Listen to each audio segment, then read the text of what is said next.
Сайн байцгаана уу? Намайг Аззээ гэдэг. Би Герман хэлтэй АП хөтөлбөрийн оролцогч байна. За би 2024 оны 8 дугаар сарын 12-наас эхлэн натур шуудад явж эхэлсэн. Тэгээд саяхан 3 сарын 17-нд визэнд ороод тэгээд би виза авсан байлаа. Визэнд орох өдөр болоод сандрал бол байсан. Гэтэ тийм ч их сандраагүй. Урдаа ороод гараад ирсэн. Тэгээд визний хариуцлаганд орохоос илүү хариуг нь үлээх амар хэцүү байсан. Хуцаа ерөөсөө бинээсээ салгаагүй. Тэгээ хизээ залах бол гэл байн хүлээгээл төвшүүртэйсэн. Гэтэ би ямар ч гэсэн ингээд виза авсан.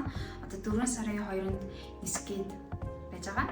Өдний хүртэл бол нэлээ их юм болсон. Надад шантрах үе бол маш их байсан. Тэгээд би бол ямар ч гэсэн бууж өгье гэж бодоогүй. Эцийг нь үзээл гэж бодсон. Ямар ч гэсэн чадсан. Би энэ цагийг, энэ мөчийг маш их удаан хүлээсэн.